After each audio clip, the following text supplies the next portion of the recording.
வணக்கம்.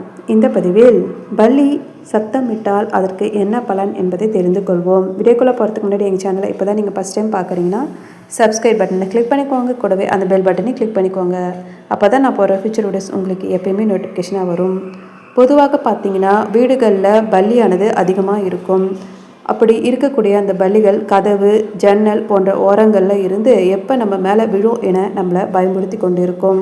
மேலும் அது வீட்டில் அப்பப்போ சத்தத்தை ஏற்படுத்தும். இந்த சத்தத்தை கவுளி சத்தம் அப்படின்னு சொல்லுவாங்க. நம்ம ஏதாவது ஒரு நல்ல காரியத்திற்காக, சுப காரியம் நடக்க வேண்டும் என்பதற்காக வெளியே கிளம்பும் போது இந்த பல்லி சத்தம் போட்டுச்சு அப்படின்னா அந்த காரியம் கண்டிப்பாக வெற்றி பெறும் என்பது நம்பிக்கை பலருக்கும் இருக்குது. பல்லியானது மகாலட்சுமியின் அம்சமாக கருதப்படுது. சிலரது வீடுகளில் பூஜை அறையில் பார்த்தீங்கன்னா வெள்ளியில் பல்லி செய்து வைத்து வணங்குவாங்க.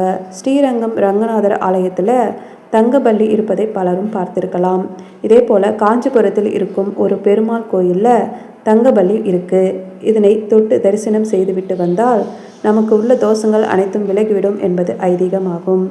வீட்டில் குபேர மூலையான தென்மேற்கு திசையில் இருந்து பல்லி சத்தமிட்டால் உங்கள் வீட்டிற்கு விருந்தாளிகள் வருவார்கள். அதாவது அம்மா, அப்பா, உறவினர்கள் அல்லது நண்பர்களின் வருகை ஏற்படலாம்.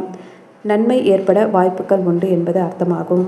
அக்னி மூலையான வீட்டின் தென்கிழக்கு திசையிலிருந்து பல்லி சத்தம் போட்டுச்சுன்னா வீட்டில் ஏதேனும் ஒரு கலகம் வர வாய்ப்பு இருக்குது. சில நாட்களில் அந்த வீட்டிற்கு ஏதேனும் கெட்ட செய்தி வரலாம்.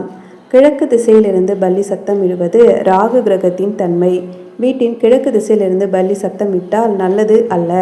அதனால் நம் மனதில் பயம் மற்றும் கெட்ட செய்தி வரக்கூடும் என்பதால் கிழக்கு திசையில் சத்தமிடுவது நல்லது கிடையாது. வாழு மூலையான வடக்கு திசையிலிருந்து பல்லி சத்தம் போட்டுச்சு அப்படின்னா நல்லது நடக்கும்.